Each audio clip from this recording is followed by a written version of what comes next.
Kaku finishes from the spider web and EBI. Yes. I feel like that is one of the most underutilized transitions from the spider web, which is when your partner has their hand locks, using one of your legs to split and move immediately into Yoko Senkakus, Gyaku Senkakus, things like that. Yeah. You don't see a lot of rear triangles in EBI anyways. Yeah. It's interesting. No. Did the Danaher guys do it a lot? I mean, I think I remember Gordon using it once or twice. Yeah, for sure. But I mean, I feel like right? I haven't seen like. Granted, the Danaher guys don't really make it to OT very much. Let's be honest. They don't. You know what I'm saying? Like, doesn't really happen. No. So the data on that one, there's probably not a lot out there. But I mean, I feel like I don't see like Big Dan or Luke Griffith doing that. Like, I feel like, I mean, again, the new wave guys just want the back, I guess. I would. You know? What do you rate Luke Griffith's back taking and back finishing? I mean, he's got to be one of the best in the world at his back taking ability is ridiculous. You know who can I be honest? You know who he reminds me of? Marcelo. His ability to go from seated butterfly to the back off of the arm drag is for a guy that size is ridiculous. It just doesn't make sense. The laws of gravity and like whatever are not being obeyed whatsoever. You know what I'm saying? I mean, it's ridiculous. And he can leg lock. I mean, his finish against Haisam Rita, who's number one, where he allowed Haisam to go to knee on belly and then he just inverted with his head between the knees and put him in backside 50. He finished him in like 15 seconds. Who's your Mount Rushmore? My Mount Rushmore? Of jiu-jitsu. Okay, I've been to Mount Rushmore, but how many faces are on the mountain? 4. Okay, cool. Right? Is it 4? I don't know, man. I think it's 4. I hope so. We're jiu-jitsu guys. We're not history guys. No. Too bad this isn't being recorded. It is? Oh, great. So what I would say... Because I want to ask this question anyways on camera. I would say... We've been rolling for a few minutes now. Should we just start it then? We're rolling, brother. We're talking. Oh. We're having a good time. Oh, I didn't introduce him or anything.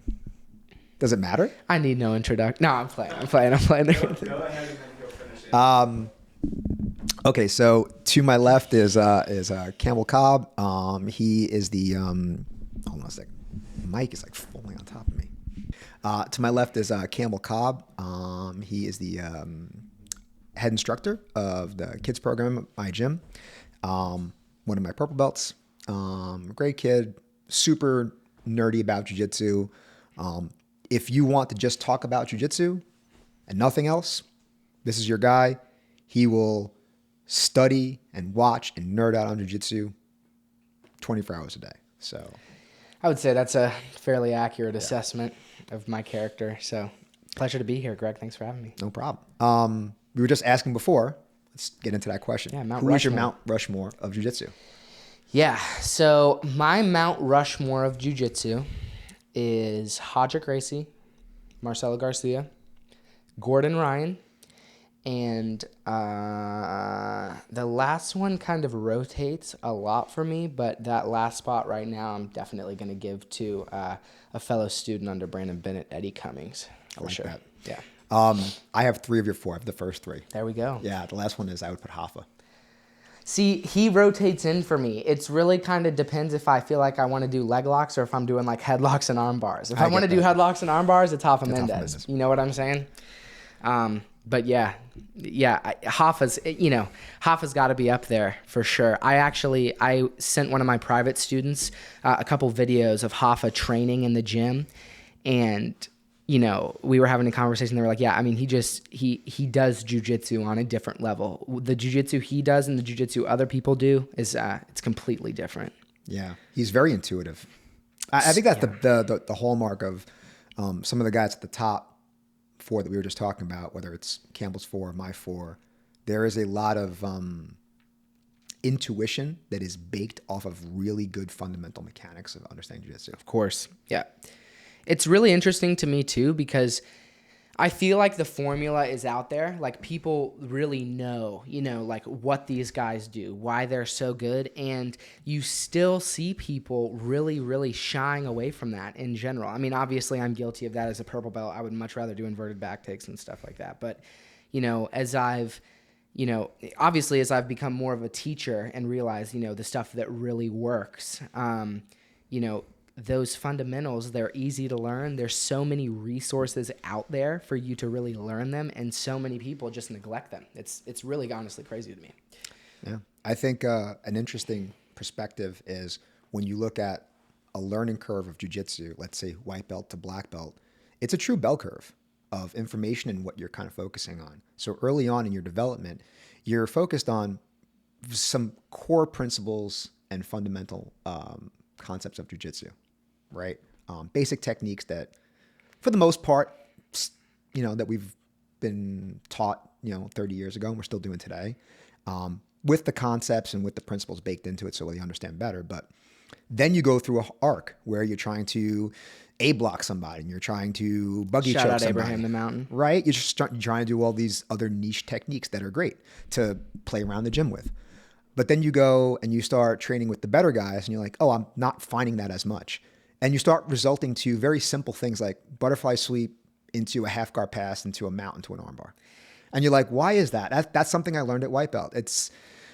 And the reason why is, shout out to the old guard of jiu-jitsu. I mean, what worked 20, 30 years ago still works today. There's a reason why it's just the core fundamental principles of jiu-jitsu. Of course. And I also, talking about this, yes, like there are techniques that are tried and true, right? You talk about the butterfly sweep, you talk about the arm drag, right? These are things that if they're not a part of your game, I would say you do fall behind in the meta of jiu-jitsu. But it's really interesting, and it's something that I talk to my kids about all the time, and it's this idea of creativity. So Keenan Cornelius, when I was a white belt, I asked my mom for Christmas for the Lapel Encyclopedia, and she got it for me, and I immediately fell in love with this, why would you ignore the lower 50% of the gi lapel, and it was, really transformative for me, and something that Keenan talks about in the introduction is, it doesn't matter what belt someone has in jiu-jitsu. If you put them in a position that they've never been in before, they're a white belt. They're a white belt at it. And so, yes, there are these positions that are tried and true that everybody knows about. But I also feel like if you do the research, if you have the time and if you have the brain for it, and you truly go out and you try to innovate and find these new positions, it's not going to happen a lot of the time, and some people might never find the thing that catches on, but somebody has to be Lachlan Giles doing K-guard, or if you didn't know, Lucas Kennard is the actual inventor of K-guard, but you have to be that person that just goes out and tries that stuff and fails over and over and over again. So, as a black belt, you've been around for a very long time. You've seen the meta of jiu-jitsu change so much. What are some kind of concepts for parsing that out? Obviously, there's so many new positions that come about, in jiu-jitsu on a yearly basis. But, for a white belt or blue belt that's just getting into jiu-jitsu, how can you parse out those unique positions that you can add to your game versus things that are more gimmicky? That's a really good question. The positions that I would say techniques, positions, or even hubs that you're going to see all the time, things that are more common than not, I would say are the ones that you see where when you're sparring with your opponents, and the most common reactions are where they want to square up to you. So this is where the basic fundamental principles and concepts come into.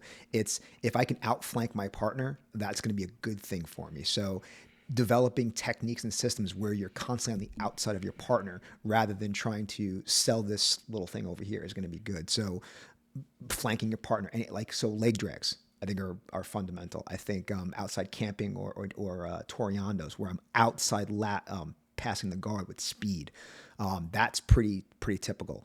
I think when you think about as just a little example, so to bring it down to a more broader concept, control.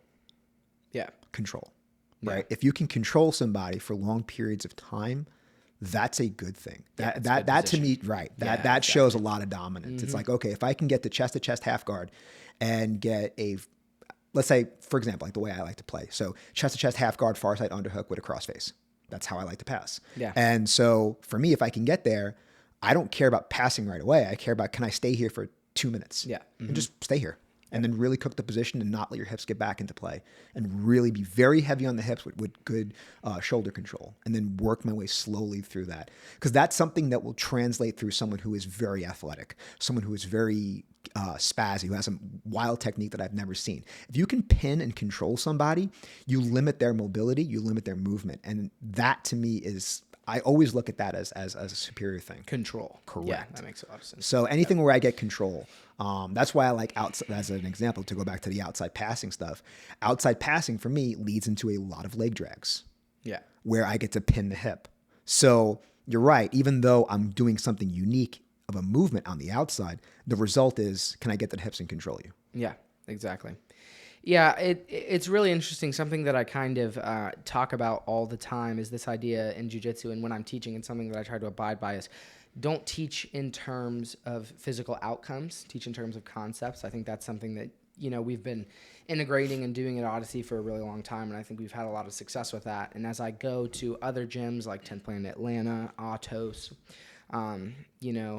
I see this commonality, which is this conceptual framework that is laid out. Because the reality is, whenever you teach in physical outcomes, you create dependent problem solvers that need a coach in their ear to succeed. Mm-hmm. And when you teach in terms of conceptual framework, it's very easy for that person to be comfortable in a position that they don't know, because they understand the concepts and the laws that you must abide by in this sport that we call jiu-jitsu.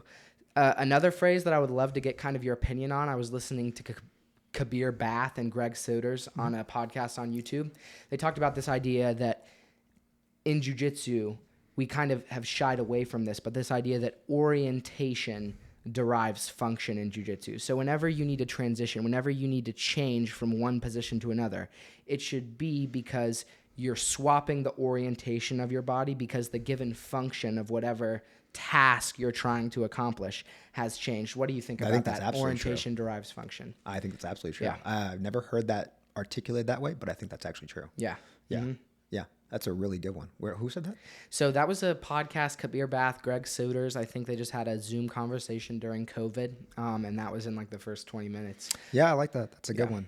And for those of you that don't know, Kabir Bath and Greg Souders are kind of pioneers in the constraint-led approach, ecological approach in jiu-jitsu, which is basically this idea where you use games with simple task focus to create high-level habits. And it's a really good way to take someone who doesn't really know any jiu-jitsu and bring them to a high level very quickly, because the stakes are low. They're just playing. Yeah, I think that's that approach of training as a training module. I think it's really good to develop people early.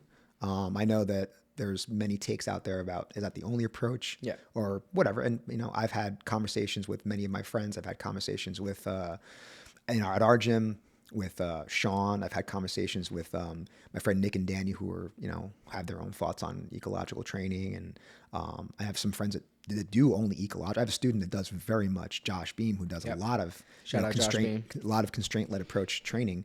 And I try to teach him in his format of things I want him to do. So understanding the technique and giving him the situations to play with will allow him to, learn the technique. And I do give him some pointers afterwards. So it's kind of like this hybrid, which I think I like. I'm starting to do a little bit more of a hybrid approach on that. I think at an early level, it's great.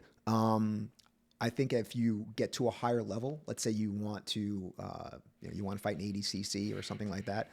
Do I think it's the only way to train? Time will tell. I don't know. I don't. Yeah. I think there's a lot. You have to understand why you're doing what you're doing. That's true.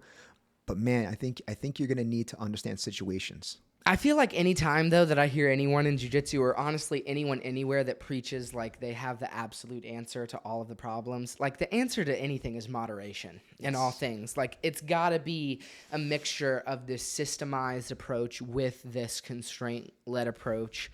I also think too there is not enough emphasis put in jiu-jitsu on having fun, and even at the highest level, I see a lot of people having fun. One of my favorite people to watch, he's got a very entertaining style, is Majid Hogg. Mm-hmm. I think he's like Gorilla Hands on Instagram or whatever. And his whole shtick is nobody has more fun than me. Yep. And he has this gym, Surf Fight, that I think Jeff Glover trains out of, and Joel Tudor as well. Yeah. And I absolutely love watching those guys roll around. I mean, it is... The moves are so new and so wacky, but the level of movement is still so high. I feel like, obviously, like we said, moderation in all things. You can't just have fun every day, but so many people, I think, fall out of love with jiu-jitsu when it becomes like their career and something that they do full time. And when I look at the guys at the highest level who, truly love, what they do, someone that I think of is like Mayram, for example. That guy, oh my gosh, his style, he gets on the mat, he's dancing and he's just stunting on people. He's cartwheeling over him. He's laughing. He's smiling. Every time I see him training in the training room, he's going super hard with all these guys, at Fratris. And did you know that he was actually a Team Lloyd Irvin? I did not. Oh my God. Are you serious? Did not know that. Nick Sherry, you're blowing my mind right now. Yeah, honestly, I was pretty mind blown as well. Yeah. I heard it on the... How did he make it over to Dream Art? Yeah. I'm not so sure what he was like Cicero Costa. Okay, that Sao makes Paulo sense. at Yeah, the I'm not time, surprised by and that. then he was up in Maryland. He was in Okay. Baltimore. He's apparently I heard this podcast in Portuguese. It was the BJJ Korea one. Okay. And Mayram was on it. I think I told you about it. I was Yeah, like, yeah, "Dude, yeah. You need to speak I love Portuguese." Mayram, man. I was like, you need to speak Portuguese if for no other reason than just to listen to that one. Yeah. But No. he was talking about Baltimore and Maryland. Like, he was up there for a period of time. Okay. Interesting. That's super interesting. That, yeah, that's not shocking to me. It's not shocking to me. But yeah, I feel like Pato too, for example, him and Taliesin, when they're rolling on the AOJ Plus platform, they're laughing, they're having a good time. Obviously, I'm sure they have, hard sessions, but like there has to be that love for it, you know? Yeah. I agree. I think that's a very good point.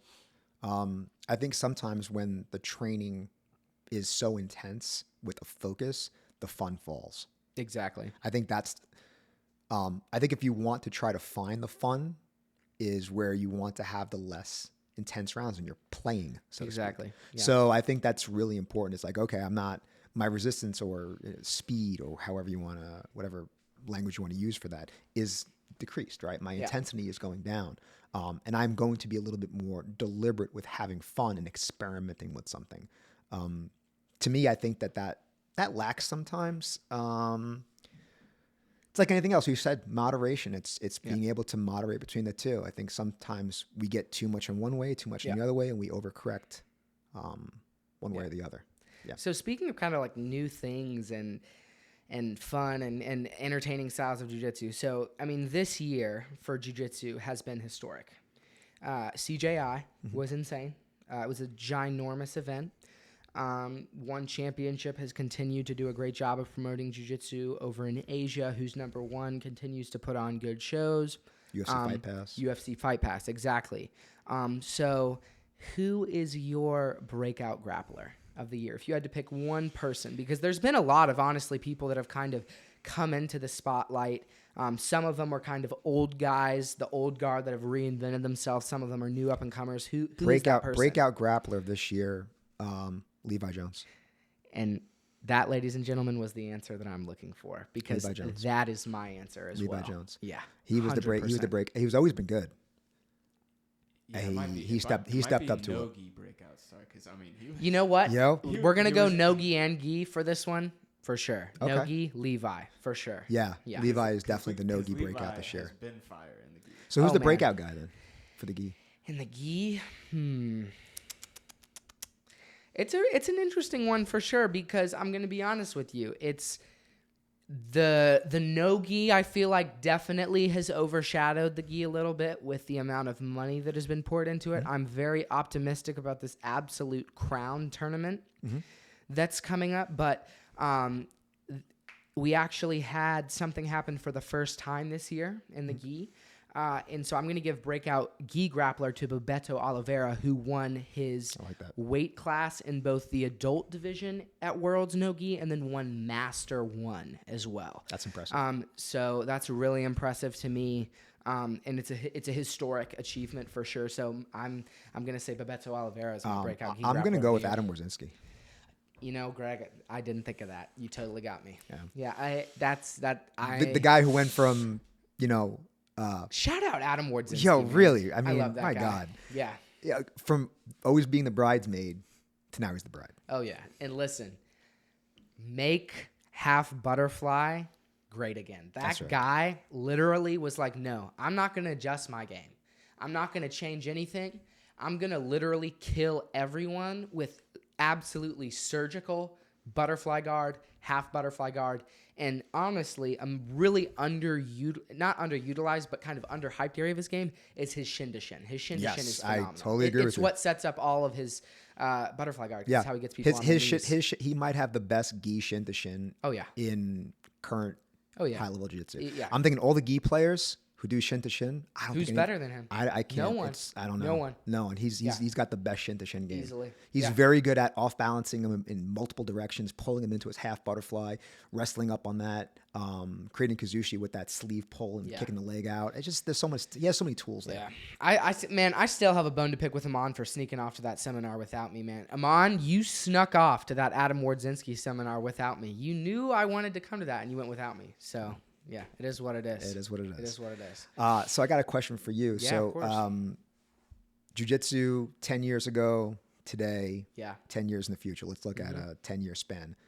10 years ago would be 2014. Okay, so let's do that for a second. 2014 Jiu-Jitsu is kind of when, I guess, the Danaher guys kind of breaking out about that time. EBI. Yeah. So going back to that,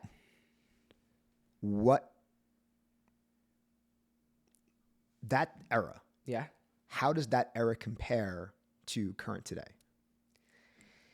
So I think the really interesting thing, so obviously technology was still a thing, and instructionals started to become a thing around that time. That's why I would say pre and post instructional is really the eras that we're talking about right now. When we talk about, 20 around the launch of BJJ Fanatics. Exactly, right? So my big thing is you saw so much experimentation in 2014 because there wasn't really a global consensus on what everybody did. I mean, obviously, there was the Grappler's Quest on, I don't even know, was that on YouTube yet? No. It was extremely hard to find people matches. Record it, and I think they would just upload it later. Exactly. So there wasn't a consensus. Nobody really knew what anybody was doing. So everybody's game really was different. And that's why when the Danaher guys got on the scene with such an efficient game, they smoked everybody. Yeah. Because there was no consolidation. Nobody was doing the same thing. It really was a school-to-school basis. You went to one school, everybody was doing half guard. You went to a 10th Planet school, they probably were doing, Eddie Bravo's rubber guard stuff. I mean, to be honest with you, Greg, stuff, he was and I talked to Sean about this.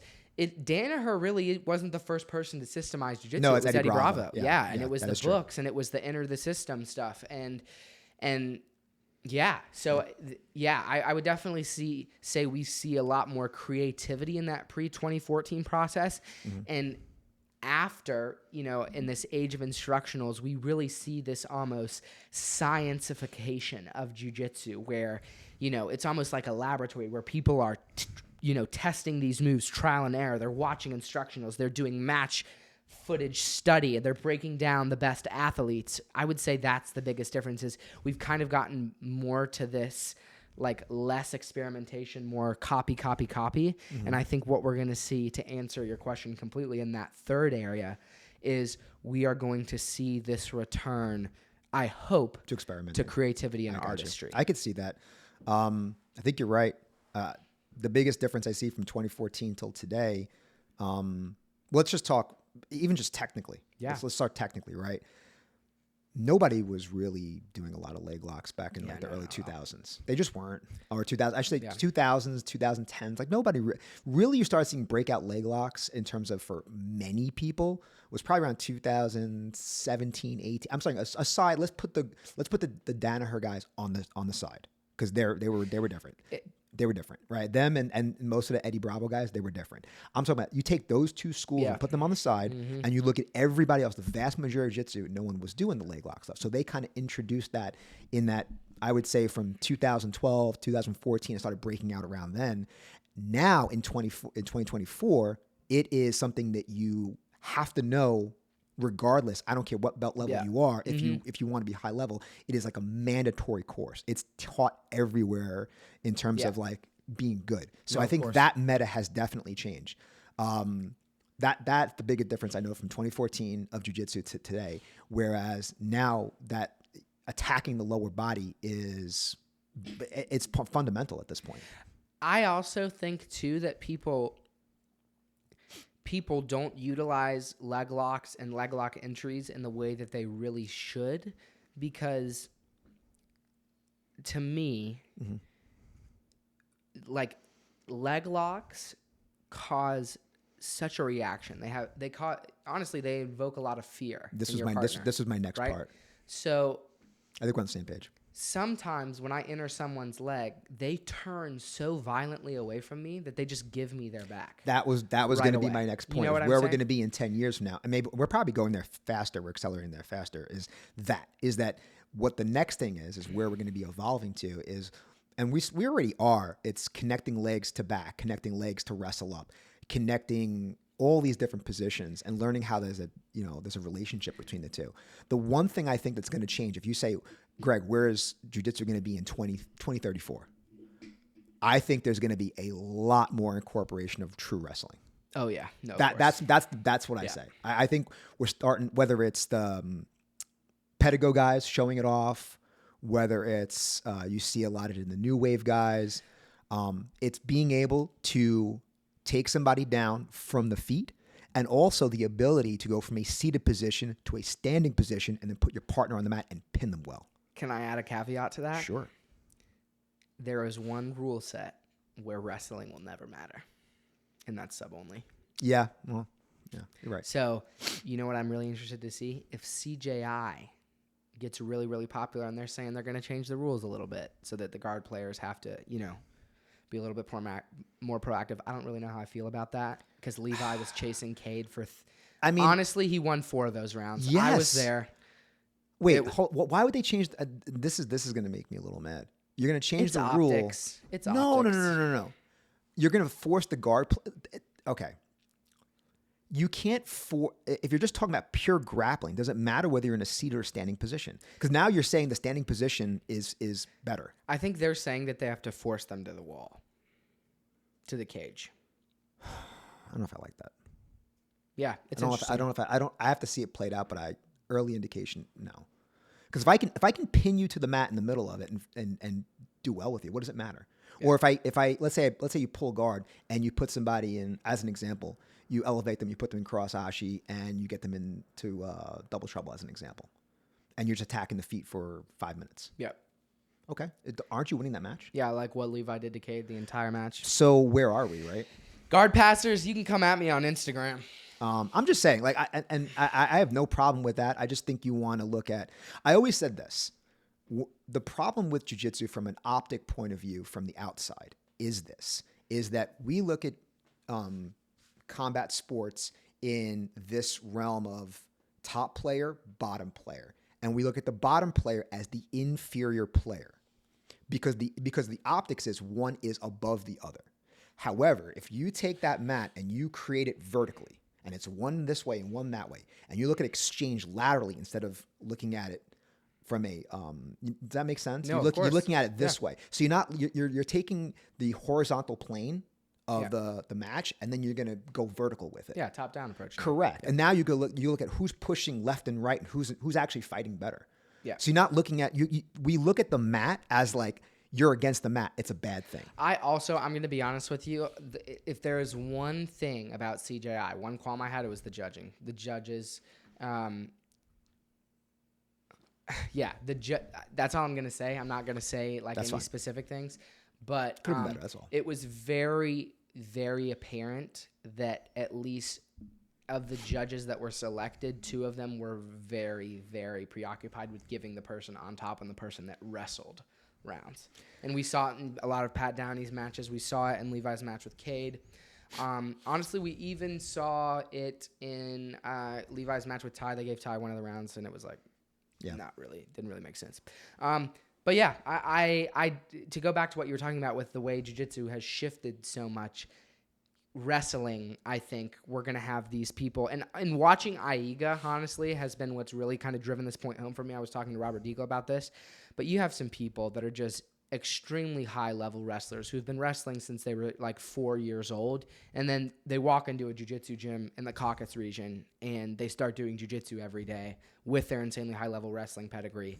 And so I think we're going to see more of an emergence there. I mean, like you even look at Gerbeg's match with Dorian Olivares at ADCC, right? I'm going to be honest with you. I knew Gerbeg was going to win that match. Yeah. Yeah, I agree with you. I think it's interesting, right? Because the origin in ADCC had a lot of wrestling to it. Exactly. And we're kind of coming full circle where we've forgotten about it. Yes. So to shout out Brandon a little bit, like nothing is really like new in terms of the meta. It's just that we recycle through things. It's a pendulum. Right? It is, right? We've even taking leg locks for an example, right? Like we were very heavy on, I'd say early on, a lot of outside ashi leg locks. Then we got really heavy on inside heel hooks. Where are we now? And I feel like the last straight entanglements are back in style. They Shout are. out Sean Applegate. So honestly, because that I feel like there wasn't really like a system for that, and watching Ryan on PGF just absolutely destroy everybody with straight Ashigarami entanglements was eye-opening. I mean, guys, honestly, the match with Davis, I didn't think it was going to go that way. I didn't think he was going to leg lock him that fast, and it was shocking. But it just shows you that things come full circle. Of course. I think there was a time period where nobody wanted to play butterfly guard anymore. Yeah, because the body lock. Right? Yeah, everyone was body locking. Right. Yeah, but now you see people play it again. That is a really interesting topic of conversation because so I have been to a lot of different body lock seminars. The two main ones that I've been to two of Nicky Rod's body lock seminars, and I've been to Sean Williams' body lock seminar. What I've realized is most people, and I'm going to go ahead and just say that Sean Williams has like the definitive answer on like how body locking should work. His feels insane. I have no mobility. It is ridiculous how many people do body lock passing technically the wrong way, but still make it work for them because of their attributes. Because if you lock a circle around someone's hips and you're really strong and fast, you're going to pass their guard. Yep. You know what I'm saying? It just doesn't matter. Yeah. That's what we see with Nicky Rod, because he doesn't hold people in the sweet spot at all. He just he body locks flattened opponents all the time. He just goes around them. Yeah. It's crazy. Yeah. He has very good hip mobility. It's ridiculous. Him and Jay, both Oh of them. my God. Yeah, they might have the best hip mobility in jiu-jitsu. It's outrageous. Yeah, it's crazy. It's outrageous. Wrestlers in general, though, it goes back to the wrestling point. Like the way wrestlers treat their body, they're professionals. The way they condition all of these things, when they bring that level of professionalism in the training room to jiu-jitsu, I think a lot of jiu-jitsu guys will struggle with that in competition because even in some of the highest level rooms in the world, there isn't really a level of professionalism. Yeah, we're getting there, but you're right. That's the next iteration of like professional jiu-jitsu is where we start getting in that. Many years ago, we're still figuring it out, but today now you've got, people are way more serious about things like their nutrition, their strength and conditioning, their recovery, even like, shout out to Guy and Rafa Mendes who made it studying your opponent a thing. Yeah. It's a thing. Like in the past it was like, oh, I don't know, I'm just going to go do my thing, which is fine. But they made it like, oh, you don't know your opponent? You should. Yeah. You should know their weaknesses. What's the name of that instructional game theory? Game theory. Yeah. For those of you that are new to competition and are looking for something about how do I need to mentally prepare? How can I walk into those mats on the day of and feel completely mentally prepared?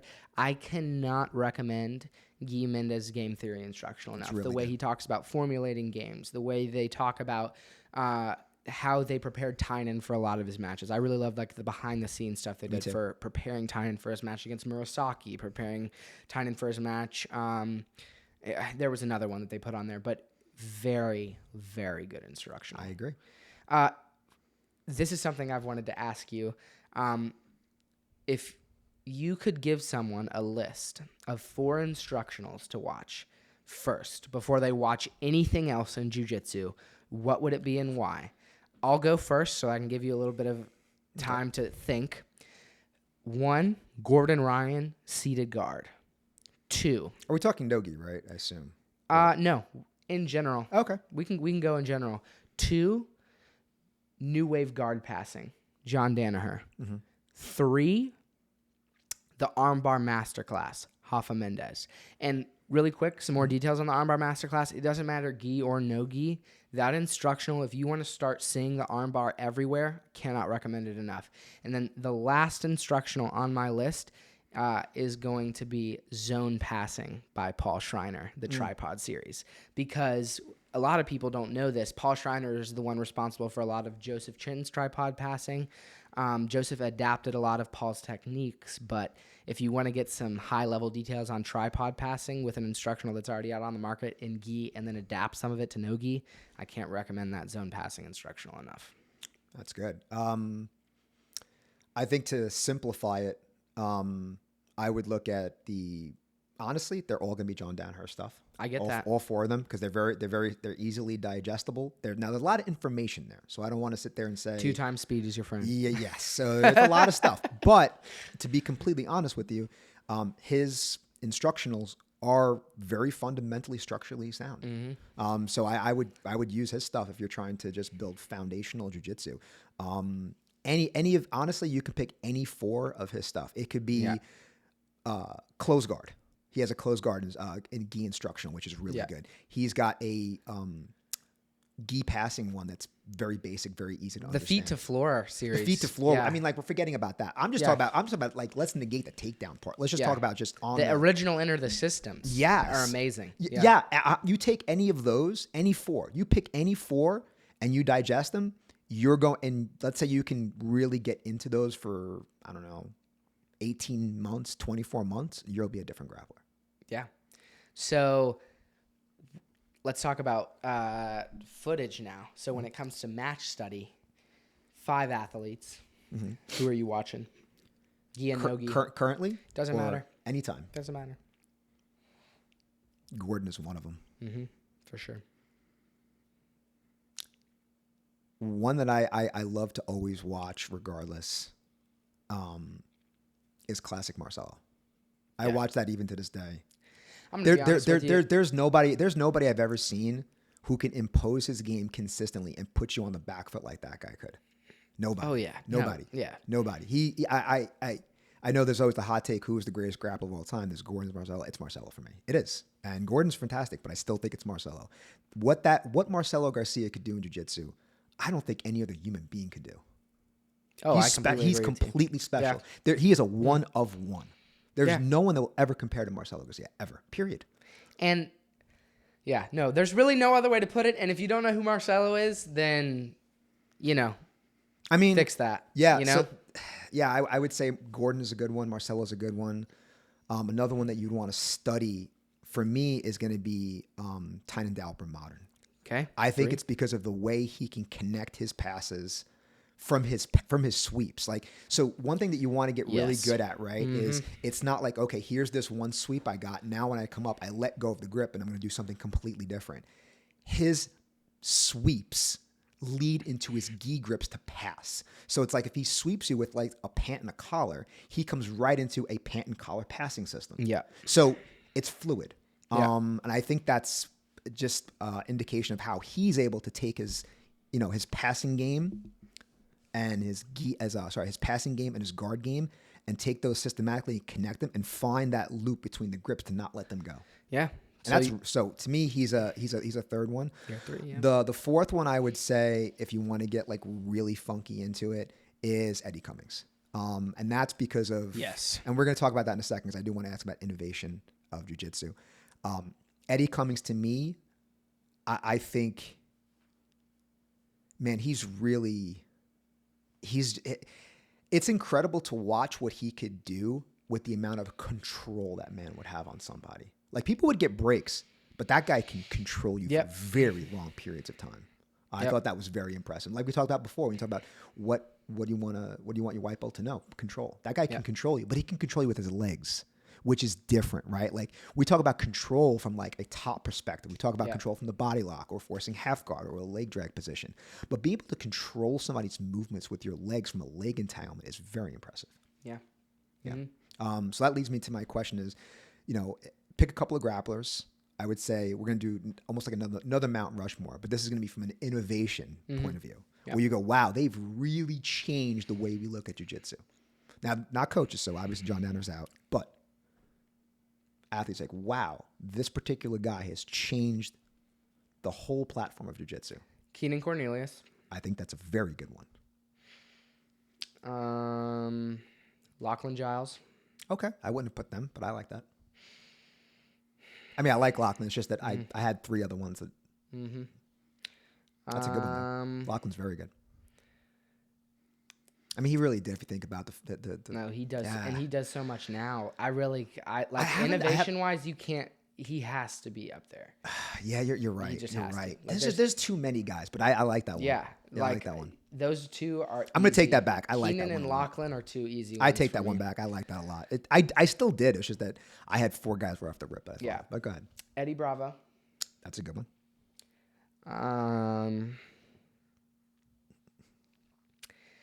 mean, we keep bringing him up. Gordon Ryan, got to put him up there, literally. Yep. And last probably. I definitely think Eddie stylistically innovated the game as like just a matter of his results. But I would put, honestly,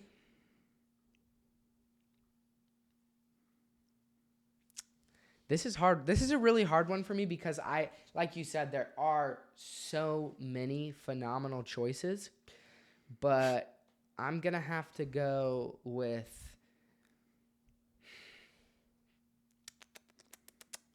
Craig. This is a hard question for me, man. You're putting me on the hot seat right now. Wow, that was the goal. Yeah. You can step out. Yeah, that's what I'm saying. I'm going to go with I mean, you could put Eddie there. Eddie Cummings. Just be within the scope of like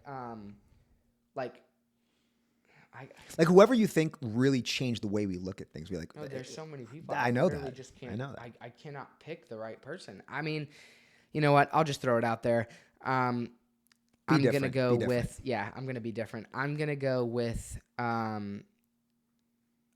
Lloyd Irving in the oh wait, he's a coach. I can't say that. Yeah, because then I would have put John in there. So yeah. Chris Wolchuk, Wojlock the World. Okay. Or Abraham the Mountain, reverse close guard too. Okay. I know that's kind of like a gimmicky answer, but I'm going to be honest with you. I think that seriously, reverse close guard as a position is really going to change jiu-jitsu. Okay. And that might be a little wacky of me, but that's what I think. So that's okay. We're going Abraham. So for me, it's Marcelo, it's Hoffa. It's Hoffa, obviously. Yeah, it's Marcelo, it's Hoffa, it's Eddie Cummings, and it's Gordon. Those are the 4 guys. I'll put Hoffa there too. So I have a reason for each one of them. So when you look at Marcelo Garcia, you look at what happened before jiu-jitsu, what happened during his period, and where we are today. For example, how much of modern jiu-jitsu is based off his game? Let's just say right, exactly. It's like that's right. John here just put out an arm drag instructional. It was just on arm drags. By the way, if you're not doing thumb down wrist grips in 2024, you are extremely behind. Look into thumb down wrist grips. Hassan Yazdani is an Iranian wrestler who utilizes thumb down wrist grips from the standing position, but it can be utilized for your seated hand fighting as well. Thumb down wrist grips, look into it. But Marcelo's a big one with this. You look at where jiu-jitsu was before him. He came out of nowhere, just arm dragging people to the back. Yep. Like, think about what we do today, and you think about what Marcelo was responsible for. I'm putting Choi up there, too, I like innovator-wise. I like that He's one. an interesting one. I like that one. So you look at Marcelo, right? Think of the things we do currently. Trapping the arm in the back. He started that, right? Yep. Hunting the back from the seated position. That was a thing. That wasn't even a thing. I would argue that the move front headlock and then the elbow go behind to the back is Marcelo, because he threatened so many people with the front headlock that they would just show up and then he would just back. Correct. Right away. Correct. Then you would look at things like, for example, the classic butterfly sweep, right? Then he would start elevating into, like, for example, the whole ashigarami X guard system, like single leg X ashigarami X guard system that people play currently. That was completely from him. So that alone, you've got the arm drags that he was doing. You've got trapping the arm from the back. Yeah. You've got things like the way he would use his arm drags to wrestle. We do that currently. So there's a lot to go with Marcelo, where he's done so much of the, where we are today. I mean, a lot of you go watch any high level no-gi match. I challenge anybody. Watch a high level no-gi jiu-jitsu match currently. You will find Marcelo's game somewhere in there. You'll be like, yeah, that's a hand fighting from seated position. Yeah, that's a shin on shin. Yeah, that's a X guard entry. Yep. Yeah, that's an arm drag to the back. Yeah, that's covering the far hip and rolling. Like, I mean, punching chokes midway, trapping the arm. I mean, you go, oh wow, or forcing chest to chest half guard. Marcelo omoplotted people too, right? That's right. Yeah, people forget that. People forget that Marcelo played deep half for a while. Did. Yeah, you know what I'm saying? There's so much. Used the omoplata a lot, actually. A lot. Marcelo has one of the nastiest omoplatas I've ever felt in my entire life. He used that rollover sleeve. It's ridiculous. Like, you felt like your arm was going to trap. Oh my God, how do we forget about, like, the inverted armbar udigatami that he used to do all the time? So there's so many. The high elbow guillotine changed, right? So it's like north-south chokes. I mean, the list goes on and on, but like, he by far was the king of, like, changing the way jiu-jitsu is played today. Definitely, like, he's up there, not just one, but one with a star. Of course. Then you go two, for me, is going to be... and he's not done yet, folks. He just signed a... Let's talk about that. That man is a dog. He just signed a contract, won championship. Marcelo Garcia is coming back to competition. That's going to be and fun. I'm fired up. Me too. Okay? Me too. Listen, one doesn't test for anything. Let's get him as healthy as possible, and let's get him in there and get him to start popping people's heads off again with guillotines. I cannot wait. I think... I will say this... knowing Marcelo for as long as I did, if it's one person that I could think of that could just pop into the modern world and shock you, it's him. Can I? I really do. I will go to the grave on that one. Okay, listen, one championship. If he's special. I need you to make a match between Rafa Mendes and Marcelo Garcia. It needs to happen. I'm so serious, Greg, because it could happen. It could happen. Cole just signed an exclusive deal. He's going to do some one stuff now, too. He's fighting Aoki. Right. Let's get Rafa Mendes a fat check. Let's get Marcelo a fat check. And let's have them fight each other.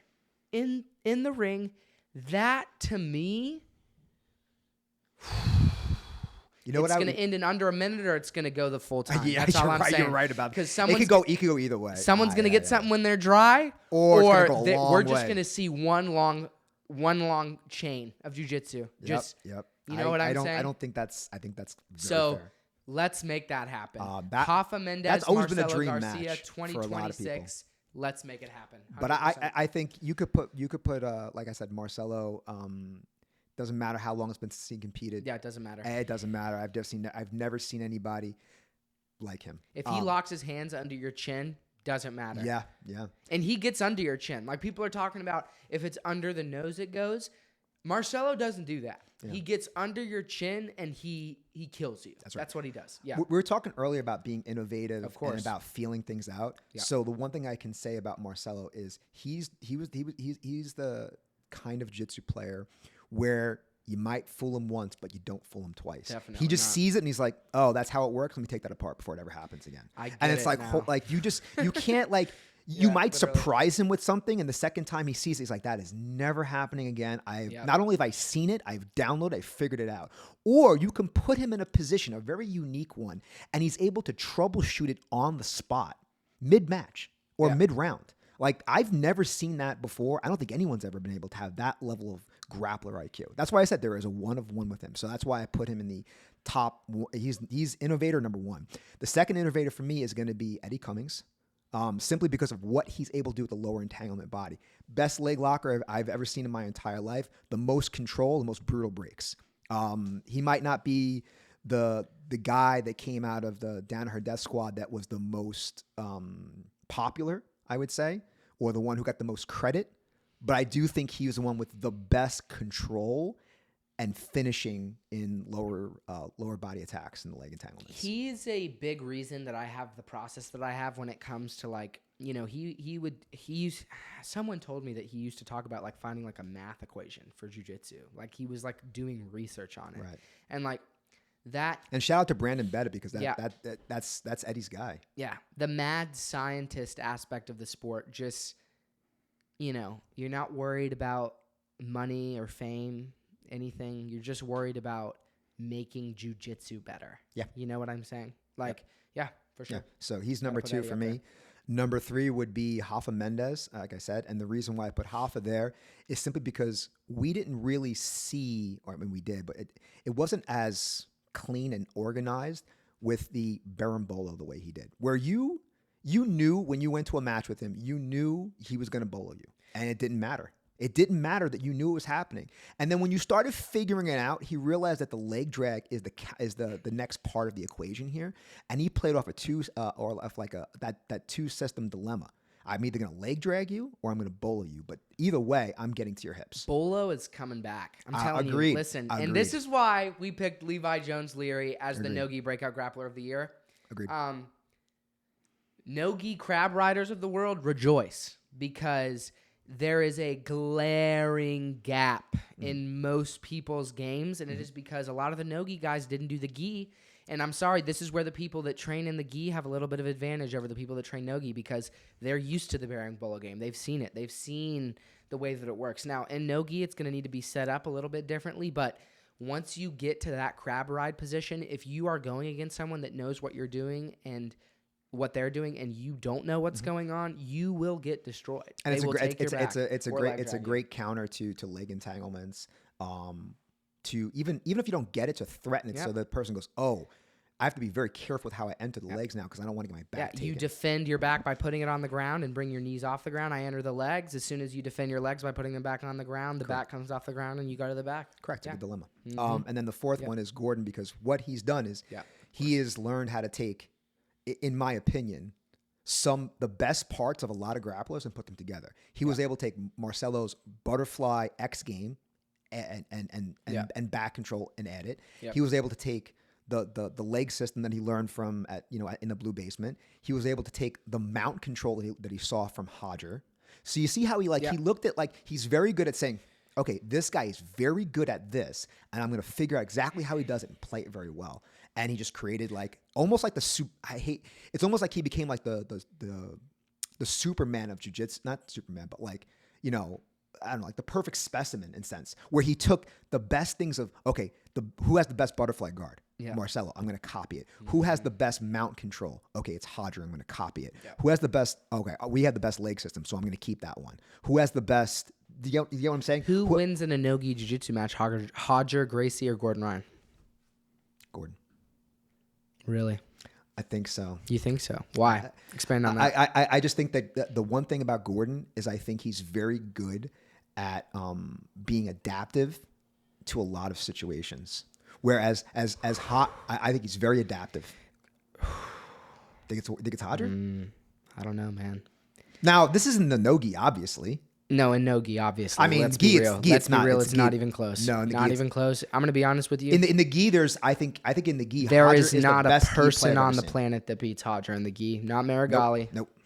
No one. Nobody. I don't even need to list anyone because Marigali is the best gi player in the world right now, in my opinion, and he doesn't even touch Hodger. No. Hodger's the best gi player ever. I'm sorry. And you could put a period on it. When he submitted Buchecha, when everyone was like, oh my God, Buchecha's about to walk, and then he gets that bow and arrow choke, takes him out. Yeah. Done. Best gi player I've ever seen in my entire life is Hodger. Easily. And the best mount in jiu-jitsu. Yes, exactly. He made the mount. Yeah. He made the mount so bad for people that you had no prayer. And you know the interesting And it's so thing? simple. Yeah. It's Yeah, so simple. Of course. Yeah. This goes back to what we were talking about before when we said like, hey, how do we build really good, white belt, blue belt? Like what is this? It's okay. Here's the thing. If you said give me one athlete to study at a white belt level, Roger Gracie. Oh, of course. Easy. Yeah. Just watch him and study him. Mimic his movement, literally. That's it. Yeah. That's it. It's learning how to control the hips. It's like from close guard, right? A lot of close guard we play is based off of Roger's game. Yeah. It's very similar to his game. Yep. And he plays close guard. The way he attacks the upper body in close guard is the same way he attacks the upper body in the mount. It's just inverse, but he plays it very similar mechanics. And he's so good at like denying you any movement. He's very good at weight distribution. The way he controls the underhooks, the way he looks for collar chokes and gets your hands to come up. It's like I've just never seen a mount that was. It's you want to build the perfect gi grappler at the that will do the things you learn, quote unquote, at white and blue belt, etc. That you're going to do at the highest level. It's Roger Gracie. You think Gordon Ryan's adapting to that closed guard mount system? Let's be man. Okay, this is getting interesting. You put Does Gordon Ryan escape Hodger's mount? No. I don't think so. No, right? No. Nick, help me out on this. No, he doesn't. Wait. I don't think he does. You're right. I think Hodger keeps him there for the whole time. Now, here's what does he submit him from mount? No, Gordon his defense is ridiculous. That's what I'm saying, though. But you serve? But this is why I think the match would go Gordon's way. I think he would get to the mount. He would get destroyed there until Hodger would go for a submission. He'd find a way out, and then he'd go on the attack again. He would have. Oh, it's so close. Close. Gordon would basically have to say, this is all hypothetical. Yeah. He would have to say, okay, there's no way I'm getting out of this.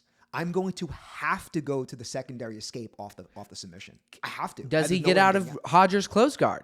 Probably not. I'm going to be honest with you. Probably not. Actually. I think that. Probably not. I don't know, man. That's it. Listen, it's crazy. It's crazy to think about. No, I agree. It's hard. It's a hard one because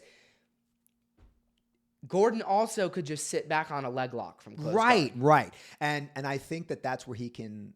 But he has to get a knee in the middle to do that, and Hodger's not going to let him do that. And as soon as Gordon falls backwards, where is he? Mount. Yeah.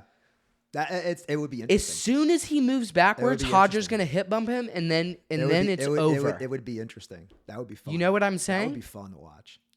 We're literally playing like they've trained in the gi before. There's videos of it out there, and the reason I know there's videos out there is because my screensaver on my iPad is Hodger and Gordon sitting on the side in their gis. That's wild. After they've trained. That's cool. That's really cool. Yeah.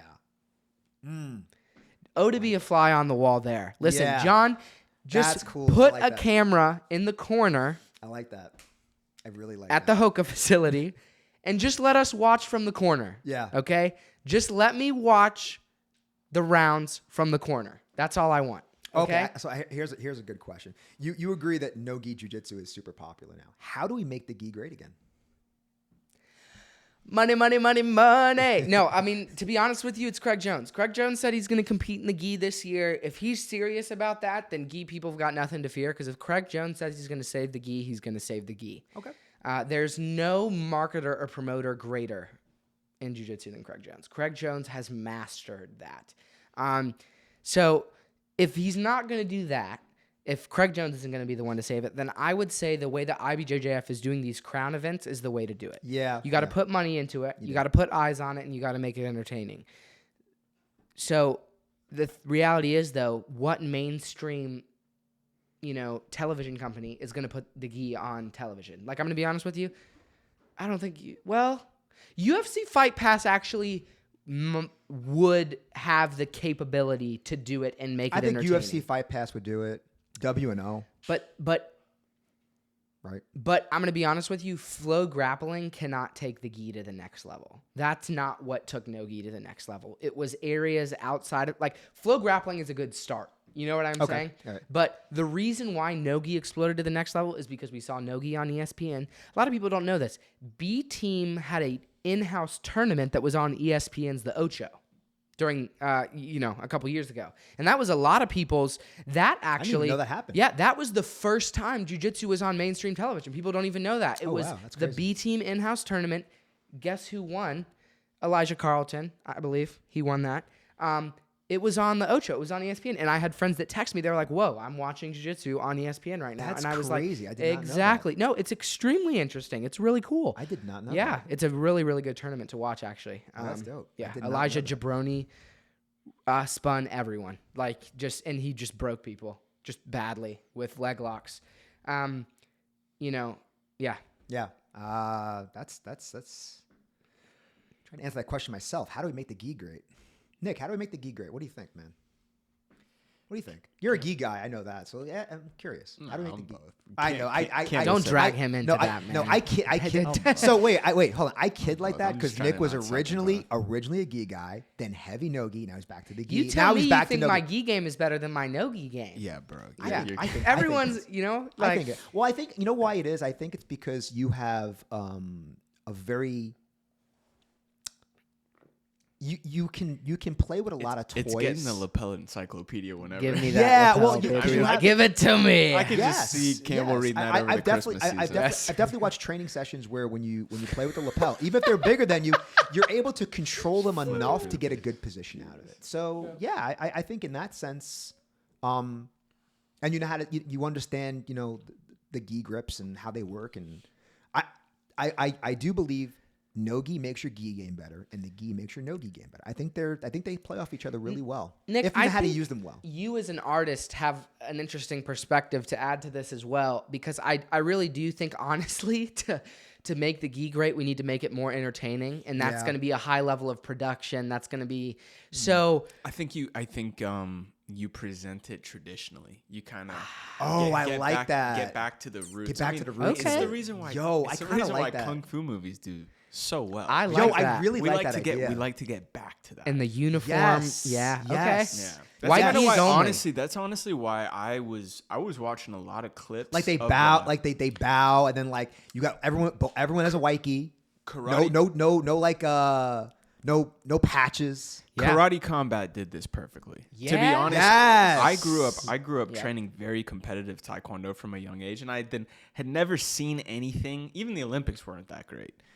I mean, you could watch. Hey, I them in won a the fin- Taekwondo tournament. It was pretty sick. But when Karate Combat came out and kind of showed what that could look like initially with the pit was, The pit changed a lot, to be honest. Karate Combat was using that, and I was like, the way they presented it, awesome production. I would present the gi in more of that way. I like that. Well, the pit. Well, we can talk about that Listen. in a second. The pit changes a lot, but The millionaire that funded CJI, or billionaire, if you're out there and you hear this, get a hold of Nick Sherry and let's make the gi great again. Let's go. Let's make it happen. Let's make it happen. I'm a big believer that the gi can be a great tournament. It can be a great event. I for really sure. do. I really do. Yeah. I think it comes down. You know what I think it comes down to more than anything else? The real brass tacks here is you got to get the right athletes. You got to get the right athletes that want to push. That's. Yep. I mean, whether you do gi or no gi. So this is, I think, a universal truth. I've watched some no gi matches that are fire. Yep. But I've also watched some boring no-gi matches. Yeah, It's like the just guys that just hand fight for 20 it's minutes like straight it's like because patty they cake don't for know 10 how to do minutes, takedowns. and it's like, it's crazy. You know? Whether it's patty cake on the feet or even like someone pull guard and they just kind of tap and walk away. So I think it comes at the end of the day, the onus comes down to who is the athlete that's going to try to dominate positionally and submit you. And it's really interesting too because like there's some guys that are like traditionally good wrestlers that can't even take down jiu-jitsu guys. Like at the PGF, there were some guys that like are wrestlers that honestly got ragdolled on the feet. Like it was insane to watch. Like jiu-jitsu wrestling is different from regular wrestling. Mm-hmm. You know what I'm saying? It's very, very interesting to see that. I agree. Know? Yeah, I agree. Mm-hmm. I guess to cap that question off, I think to make the gi great, you really have to focus on the athlete itself. Yeah. Mm-hmm. I think that I'm actually more interested in the athlete, the right athletes, and the right production than I am even in the rule set. And here's why: any good athlete can game the rule set. That's true. You can, right? Yep. Whether if it's submission only where there is no stalling. Well, then I can, with EBI, I can stall to EBIOT. I'm not saying it's a good idea, but it's a tactical idea. Yep. If it's going to be an IBJJF format, I can play with the border and then play with like lots of advantages and really camp out. I can, right? Yeah. I can play that that game. I can do that. So ADCC, totally gamified.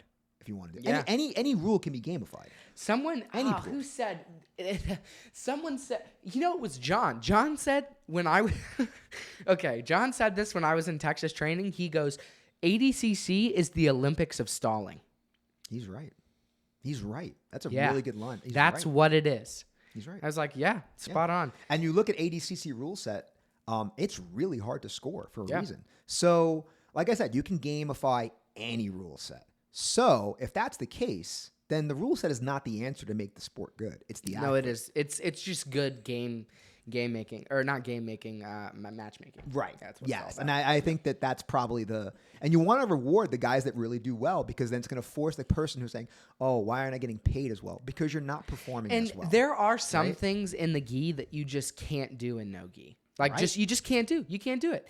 Like worm guard. One of my favorite people to watch, I love worm guard, but one of my favorite people to watch is Bruno Malfacine. This guy, the way that he does these like videos on his Instagram where he rolls with people that are like 3 times his size, and he just destroys them. Yeah.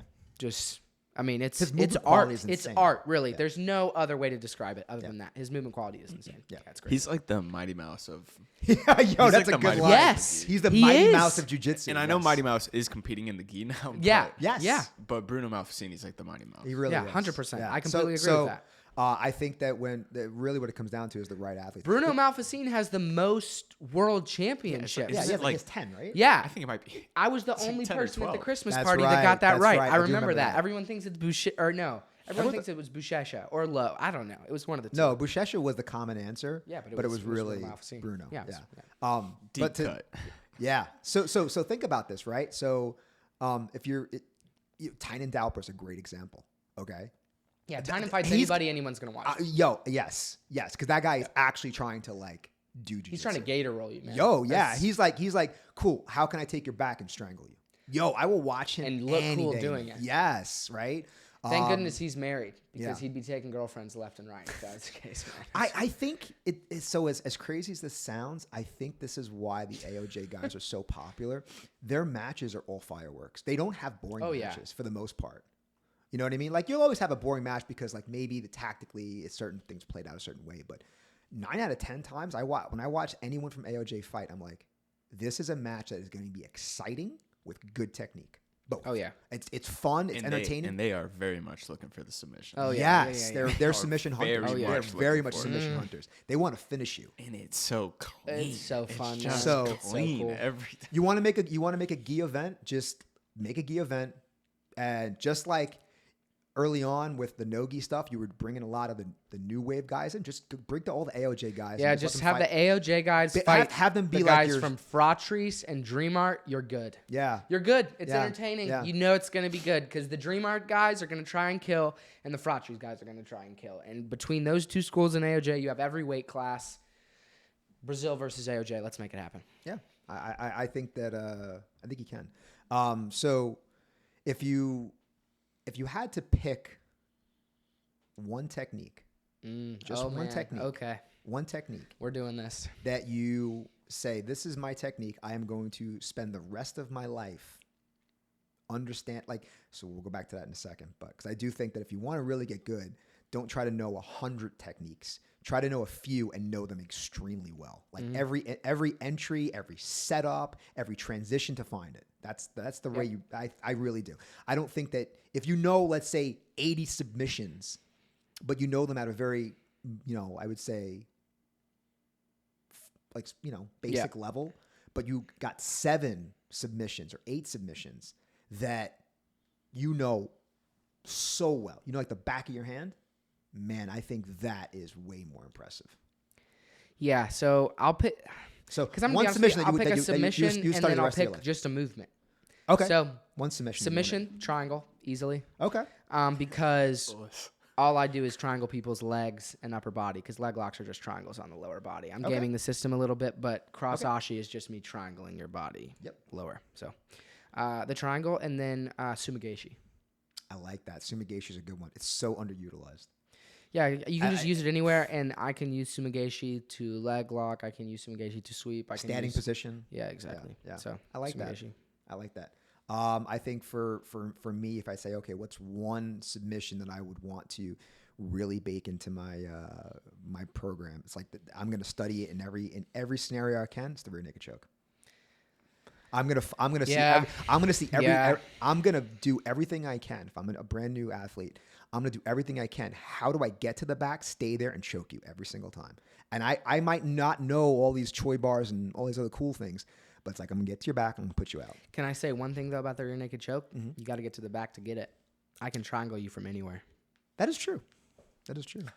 But triangle supremacy. Oh, wait, also, wait, it's the strongest shape. It's the strongest shape. You can also triangle someone from the back. Exactly. Hey! That's what I'm saying. So triangle, most important shape in all of martial arts. Yeah. most important shape in all life. That's right. Triangle. So I think, I would say that. I think movement. Let's see. What did you say for movement? I said sumigaeshi. Sumigaeshi. That's a good one. I would say, what movement would I want to spend a lot of time in? Man, like that's just a move, or is it like a body movement? How are you looking at it? I'm just saying like concept. Like to me, the sumigaeshi is just like it's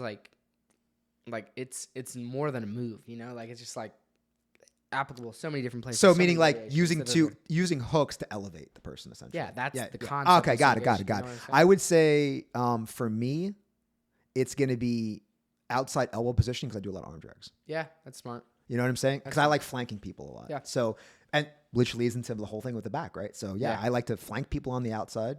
Classic Marcelo stuff. Arm drag to the back, finish you. So I think that could be from close guard. That could even be elbow passing. That could be arm dragging. That could be top spinning. I want to get around the elbows. I want to get elbow positioning is something I'd want to get understanding. So that's where I put my time into. Yeah. So. Mm-hmm. Well, we just did an hour in 10 minutes, guys. Nice. Like nothing. Come on. Listen, if you want to nerd out about jiu-jitsu seriously, please reach out to me on Instagram. Jiu-jitsu doesn't work. I'm like Greg said, I'm the head of the ODSY Kids program. If you're interested in getting your child into jiu-jitsu, can't recommend, the program enough. There is no child too small or too young. No child left behind. Yeah, no child left behind. Yeah. Yes, sir. All right. Thanks, Campbell. Yeah, thank you so much, Greg and Nick. I really appreciate this. Yep.